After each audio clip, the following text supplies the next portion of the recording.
선한 목자 되신 예수님이란 말씀의 제목으로 은혜를 나누려고 합니다. 우리 예수님은 선한 목자이십니다. 아멘이십니까? 어떻게 알 수 있죠? 예수님이 선한 목자신지 예수님이 스스로 그러셨어요. 나는 선한 목자라. 예수님이 당신을 가르쳐서 선한 목자라 그랬습니다. 여러분이 선한 목자 되신 주님을 지식이 아닌 경험으로 알게 되시기를 바랍니다. 성경에 아무리 우리 주님이 선한 목자라고 해도 내가 그 사실을 체험해야 됩니다. 주님의 따뜻한 품, 손길, 음성, 그리고 내 삶에 개입하시고 인도하시는 하나님의 그 선한 능력들 하나하나 경험할 때 선한 목자 되신 우리 주님을 우리는 다 느끼게 될 것입니다. 저는 오늘 선한 목자 되신 주님을 경험하는 삶과 그 주님이 우리에게 베푸신 삶의 모습대로 우리도 주님과 이웃을 섬기기를 원하는 마음으로 말씀을 준비했습니다. 선한 목자 되신 우리 예수님이 오늘 우리에게 필요한 은혜로 함께하여 주실 줄로 믿습니다. 우선 예수님은 생명을 소중히 여기시는 분이십니다. 한번 따라합니다. 생명을 소중히 여기시는 주님. 주님은 생명을 소중히 여기시더라고요. 신약 성경에 생명이라는 말이 91번이 나옵니다. 91번이 나오는데 복음서에만 24번이 나옵니다. 그런데 요한복음에 19번이 나옵니다. 어떻게 알 수 있을까요? 단어 검색해보면 다 나옵니다. 그렇게 해봤더니 정말 그렇게 나오더라고요. 근데 복음서에 24번이 나오는데 요한복음에 19번이 나왔다는 게 주목할 만하더라고요. 오늘 요한복음 본문에도 10절에 보니까 내가 온 것은 양으로 생명을 얻게 하고 더 풍성히 얻게 하려는 것이다. 이렇게 말씀하세요. 예수님이 이 땅에 오신 것은 양으로 하여금 생명을 얻게 하고 더 풍성히 얻게 하려고 주님이 오셨다는 겁니다. 요한복음 20장 31절에도 보면 성경을 기록하는 목적에 대해서 말씀하면서 이것을 기록하는 이유는 너희로 예수께서 하나님의 아들 그리스도이심을 믿게 하려 하고 또 그 이름을 힘입어서 생명을 얻게 하려고 말씀을 통해서 예수님이 하나님의 아들 그리스도이심을 믿고 그 이름을 힘입어서 생명을 얻게 하려고 이 성경을 기록했다는 거예요. 성경을 통해서 우리가 뭘 얻을 수 있느냐? 하나님이 주시는 생명을 얻을 수 있다는 거예요. 그 생명의 기운이 우리 가운데 있을 때 우리는 어떻습니까? 생명은 이 단어만 들어도 우리의 가슴이 뛰게 마련입니다. 그 생명에 대한 이야기를 하면 우리의 심장이 뛰게 마련이죠. 그러나 요즘 세상이 참 무섭습니다. 생명은 이렇게 소중하고 귀한데 요즘 세상이 참 무섭더라고요. 대검찰청 분기별 범죄 동향 리포트에 따르면 지난해에 강력 범죄 발생 수가 35,274건이랍니다. 이게 살인, 강도, 강간 이렇게 좀 강력 범죄가 35,274건이 되는데 이게 2016년도에 32,919건에 비하면 0.8% 늘었고 해마다 이게 계속 증가한다는 겁니다. 주목할 것은 강력 범죄에서 여성 피해자의 비율이 지난해 기준으로 보니까 89.2%예요. 이건 뭐냐면 10명 중에서 9명이 여성들이 강력 사건의 피해자라는 겁니다. 그리고 이거 남성이 9배가 되는 거예요. 그리고 또 1인 가구의 범죄 피해에 관한 연구라는 논문이 있는데 여기 보니까 33세 이하 여성 1인 가구는 남성일 때보다 주거 침입 피해를 당할 가능성이 약 11배가 높답니다. 그리고 범죄 희생자가 될 가능성이 약 2.3배가 높다는 겁니다. 이걸 정리하면 그런 거예요. 이런 조사 통계를 보면 세상은 약자에게 비겁하리만큼 냉혹하다는 생각을 갖게 되는 겁니다. 강한 자에게는 좀 비굴해지는데 약자에게는 비겁하리만큼 냉혹해지는 것이 세상의 그 강력 범죄의 성향이더라고요. 2017년도 한 해 교통사고로 목숨을 잃은 사람이 4,185명이나 된다고 합니다. 이거는 하루에 11.5명이 죽은 거예요. 교통사고로요. 근데 제가 이렇게 숫자를 말씀을 드려도 4,100명이 죽었다 해도 여러분 별로 안 놀라시잖아요. 이게 왜 그런가 봤더니 생명을 존중하지 않아서가 아니라 그냥 그렇게 사고 나는 건 어쩔 수 없다 이렇게 생각하는 것 같아요. 생명이 누구나에게 다 귀하고 소중한데 세상에 어쩔 수 없이 그렇게 사고가 나고 그래서 많은 사람들이 유명을 달리하고 그러고 있습니다. 그러나 오늘 우리는 비록 세상의 사고로 아니면 이런저런 범죄로 우리의 생명이 소중히 여김을 존중을 여김받지 못하는 것 같더라도 오늘 우리는 끝까지 우리 안에 있는 하나님이 주신 생명의 소중함을 외치고 또 이것을 소중히 여기고 그렇게 그에 합당한 삶을 살아가야 될 줄로 믿습니다. 여러분은 그렇게 사셔야 됩니다. 주님이 우리의 생명을 살리기 위해서 십자가에 달려 돌아가셨기 때문에 그렇습니다. 여러분 같으면 가치 없는 것을 위해서 목숨을 내놓을 수 있겠습니까? 고속으로 달리던 차량의 운전자가 갑자기 뛰어든 고양이 한 마리 때문에 핸들을 급하게 틀어서 차가 전복이 돼서 사망이 됐다고 한번 해보십시오. 그런 사고도 가끔 나거든요. 그런데 그런 사고를 우리는 희생이라고 하지 않습니다. 물론 고양이의 생명도 소중하지만 사람의 생명이 고양이의 그것과는 바꿀 수 없는 겁니다. 그래서 그런 일은 사고라고 하는 겁니다. 사고. 하지만 우리 예수님이 십자가에 달려서 돌아가신 것, 그것이 우리를 위한 일들을 사고라고 하지 않습니다. 십자가의 사고라고 하지 않습니다. 사건이라고 하지 않습니다. 그것은 값진 희생이고 그리고 사랑이고 헌신입니다. 그만큼 우리의 생명이 소중하다는 사실을 알아야 됩니다. 여러분을 위해서 우리 예수님이 십자가에 달려 돌아가셨다. 이 사실을 믿으시고 여러분도 생명을 소중히 여기시기 바랍니다. 근데 문제는 자기의 생명이 귀하다면 또 다른 사람의 생명도 소중한 줄 알아야 됩니다. 그리고 주님이 그토록 말씀하신 생명에 대한 개념이 이 어떤 생물학적인 개념뿐만이 아니라 사람은 영과 혼과 육으로 되어 있지 않습니까? 그렇기 때문에 생명에 대한 사랑은 영혼에 대한 사랑으로도 또 이어져야 됩니다. 아직도 육적인 생명에만 관심을 두고 사는 사람들에게 영원한 생명에 대한 소망을 우리가 심겨줘야 됩니다. 그것이 예수 안에서 하나님의 자녀된 사람들의 책임과 의무입니다. 복음을 전한다는 것은 단순히 옛날에 있었던 예수님의 사건을 재구성해서 전달하는 것이 복음을 전하는 게 아닙니다. 복음을 전한다는 것은 우리 예수님이 그 십자가를 통해서 십자가의 은혜를 통해서 우리의 생명을 구원해 주신 것을 오늘 내가 경험하고 느낀 것을 나의 언어로 표현할 줄 알아야 됩니다. 물론 거기에 이제 성경의 말씀을 통해서 함께 해야 되는데 내가 경험하지 않은 예수님을 전하기가 참 어렵습니다. 9월쯤 되면 우리 교회에도 이제 전도하는 거를 구체적으로 훈련도 하고 실습도 하고 그리고 또 띠두르고 한번 나가기도 하고 그럴 겁니다. 한번 기대해 보십시오. 그런데 그거 하다 보면 참 재밌어요. 목사님, 제가 전에는 제가 믿는 하나님에 대해서 제가 알고 있는 복음에 대해서 그렇게 정리가 안 됐는데 누군가에게 복음을 전하다 보니까 그게 정리가 되는 느낌이 오더라고요. 맞습니다. 그렇게 되더라고요. 어떤 사람이 오는 거는 그 사람 한 사람이 오는 것이 아니라 그 사람의 과거와 현재와 미래가 함께 오는 거예요. 그런 말 있잖아요. 그렇듯이 복음을 전한다는 것은 예수 그리스도의 십자가 그 사건뿐만이 아니라 어떻게 해요? 우리를 사랑하신 하나님 아버지의 마음이 전달이 돼야 되는 거예요. 여러분이 그런 마음으로 복음을 전하는 하나님의 사람들 되시기를 간절히 바랍니다. 우리 선한 목자 되신 우리 주님은 양의 생명을 끝까지 포기하지 않으십니다. 본문 11절에 선한 목자는 양들을 위하여 목숨을 버린다 그랬어요. 양들을 위하여 목숨을 버리거니와 그랬는데 우리말로 버린다는 말이 번역상에 좀 오해를 가져올 수 있는데 여기서 사용된 헬라어 티데미라는 말은 무엇을 두다, 놓다 이런 의미가 있습니다. 그러니 양들을 위해서 목숨을 좀 내려놓는다 이런 말입니다. 이 티데미라는 말은 단어는 좀 특별한 의미로 금액을 좀 지불하다 이런 의미가 있어요. 그래서 그거의 값으로 우리가 금액을 좀 여기다가 지불한 거예요. 내려놓은 거예요. 그렇게 된 겁니다. 그러니까 소용이 없어서 가치가 없어서 그냥 버린다 이런 말이 아니잖아요. 여러분 다 아시겠지만 양을 위해서 자기의 목숨을 버린다. 양을 위해서 자기의 목숨을 내려놓는다라는 표현입니다. 우리 주님이 끝까지 우리를 포기하지 않으시고 자기의 생명을 내려놓으셨다는 거예요. 끝까지 포기하지 않는 거, 생명을 끝까지 포기하지 않는 거, 이게 주님의 마음이에요. 오늘 우리에게 맡겨주신 생명들이 있어요. 영혼들이 있어요.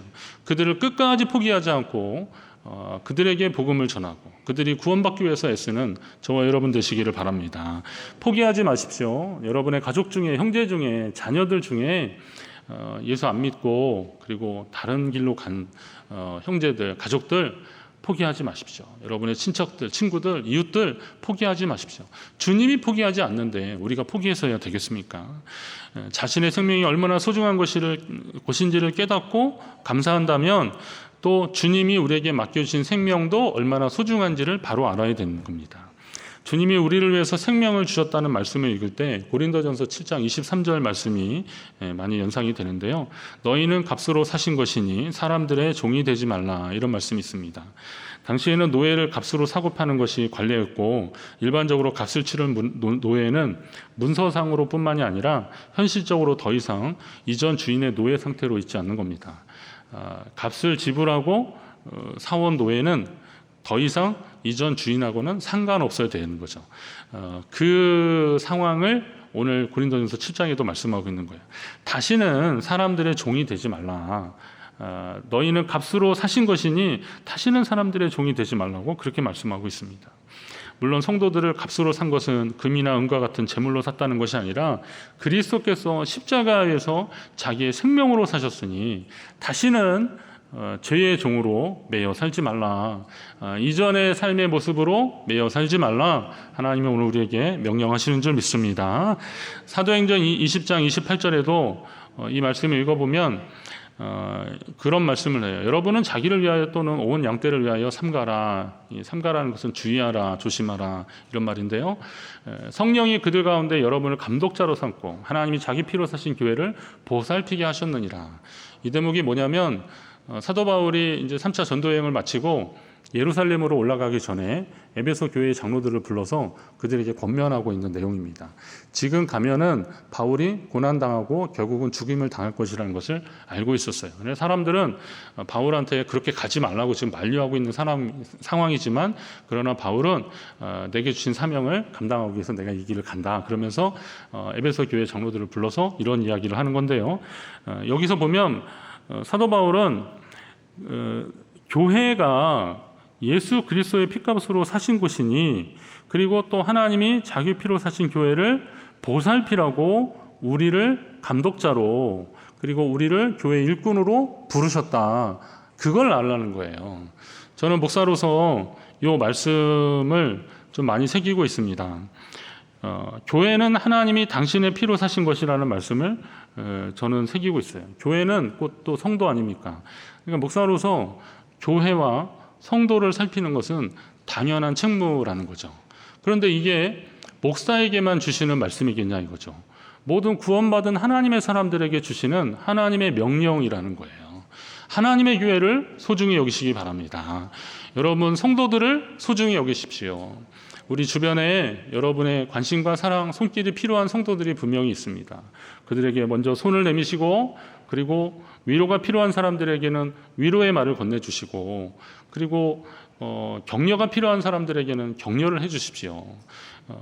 요즘 우리가 그런 부분에 직면하고 있어요. 기독교가 위기다 이런 이야기들을 많이 하는데 저는 그 기독교 위기의 원인 중에 하나가 익숙한 기독교예요. 익숙한 거예요.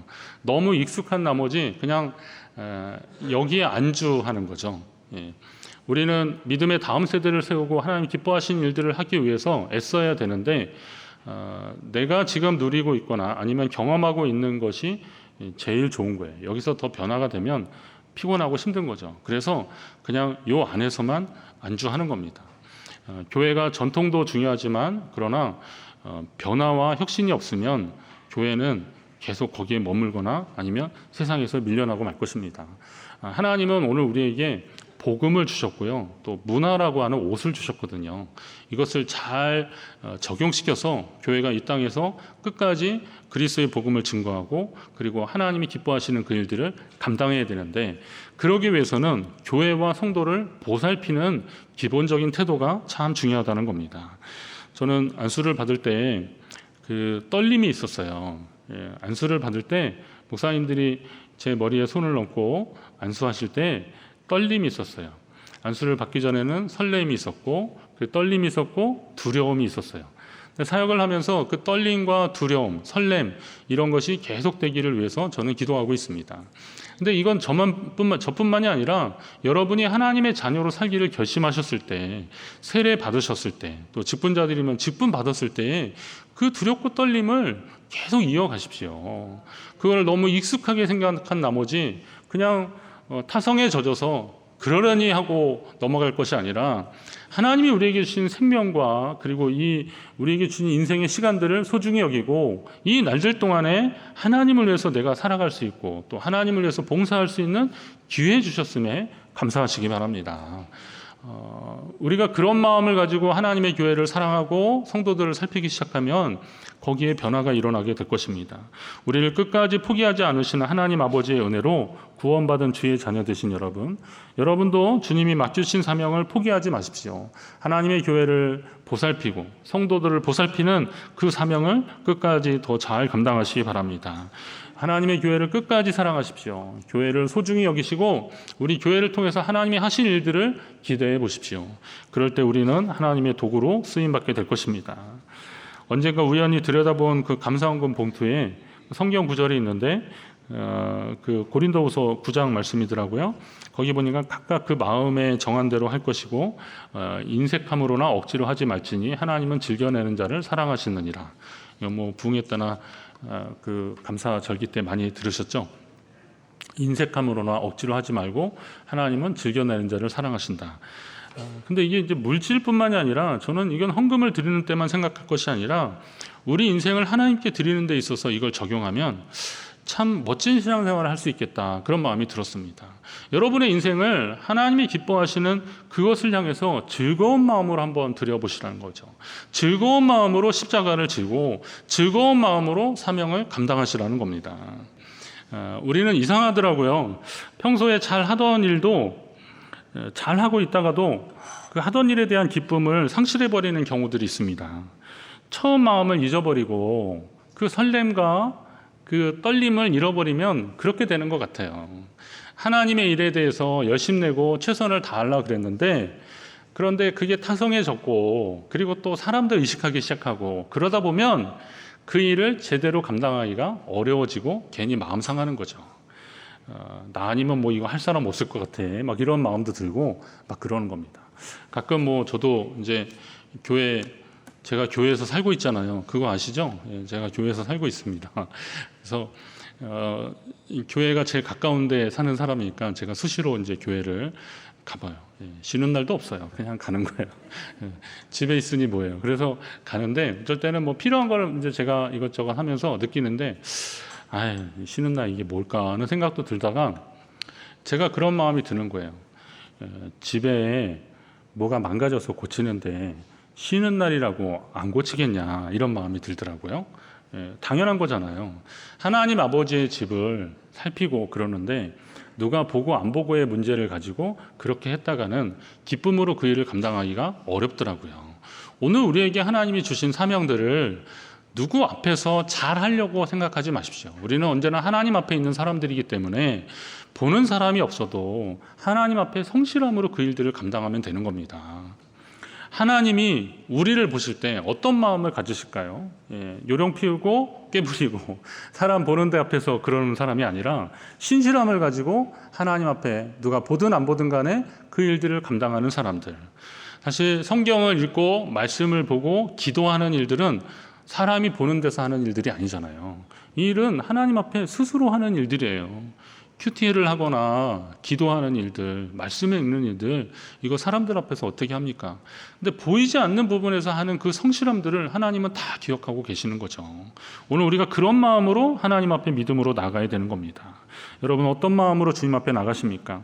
우리를 위해서 생명을 내어주신 것이, 주님이 우리를 위해서 생명을 내어주신 것이 누군가의 강압에 의해서 그렇게 하신 것이 아니잖아요. 주님은 하나님이 주신 사명을 마땅히 옳은 것으로 알고 그 일을 기쁨으로 감당하신 거예요.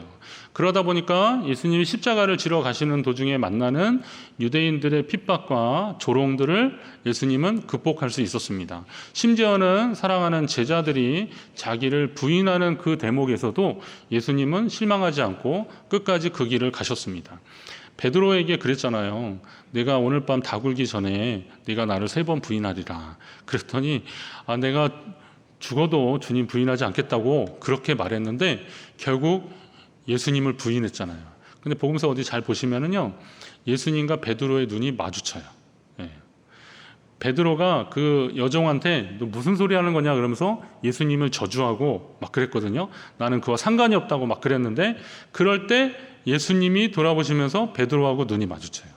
저는 그 대목을 읽으면서 예수님 심정이 어떠셨을까 이런 마음이 들더라고요. 우리가 주님을 부인하고 있을 때 주님이 나를 바라보시는데, 여러분 같으면 그럴 때 내가 저런 놈을 위해서 그런 마음이 들 텐데 주님 그렇지 않으시더라고요. 베드로에게 내가 네 마음 다 안다, 그런 눈빛을 보내시는 거죠. 나중에 부활하신 주님이 내가 이 사람들보다 더 나를 사랑하느냐 그렇게 물어보시는 주님의 마음은 아마 베드로 제자들이 그렇게 부인하고 도망갔어도 하나님이 주신 사명이라는 것 때문에 그 길을 마땅히 가야 할 길로 여기고 그 길을 향해서 믿음으로 달려나갔던 것입니다. 오늘 우리가 바로 그런 태도로 하나님의 일을 감당해야 되는 것입니다. 여러분, 끝까지 하나님이 맡겨주신 일들을 기쁨으로 잘 감당하시기를 바랍니다.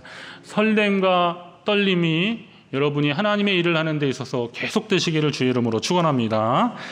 돌이켜보면 중학교 3학년 이후에 점점 비뚤어진 저의 삶을 하나님께 인도한 것은 학교 선생님들의 좀 무지막지한 훈계나 체벌이 아니라 새벽기도 다녀오신 어머니가 제 손을 잡고 기도하시면서 흘리신 그런 눈물이었습니다. 하나님의 한없는 자비와 사랑의 마음을 품고 아들을 위해 간절히 기도하시는 그 어머니의 모습이 제 마음을 움직이게 하더라고요. 그것은 어머니의 기도에 응답하시는 성령의 역사라는 것을 제가 느낄 수 있었습니다. 사랑하는 성도 여러분, 주님은 우리를 위해서 생명을 내어주신 분이십니다. 그 주님의 사랑이 이미 우리의 삶 가운데 흔적으로 남았는데 무엇이 우리의 헌신과 충성을 주저하게 만들겠습니까? 사꾼 목자에 대한 두려움으로 경계의 눈초리를 치켜세우고 판단하다가 정말 선한 목자 대신 우리 주님의 따뜻함을 경험하지 못하는 우를 범하지 말아야 됩니다. 세상에는 사꾼 목자 같은 의심이 가는 경우들이 왜 없겠어요? 있겠죠. 그런데 그거에 너무 빠지느라 그리고 그거에 너무 경계하느라 의심의 눈초리로 보느라 하나님, 이 선한 목자 되신 우리 주님의 크고 넓고 따뜻한 품을 경험하지 못하는 그런 상황이 돼서는 안 된다라는 것이죠. 누군가 여러분에게 뭔가를 선물을 했는데 선물 그 자체에 기쁨이 있고 감사함이 있는 겁니다. 그의 마음과 정성이 있는 겁니다. 우리가 하나님이 우리에게 주신 것들을 의심하느라 하나님의 크신 사랑과 은혜를 놓쳐버리지 마십시오. 그 시간들은 하나님이 우리에게 주신 것이고 또 그 삶의 자리는 하나님이 우리에게 허락하신 것들입니다. 이러한 때에 이러한 자리에서 선한 목자 되신 주님을 본받아서 생명을 소중히 여기시고 하나님이 기뻐하시는 그 일들을 감당하는 저와 여러분 되시기를 간절히 바랍니다.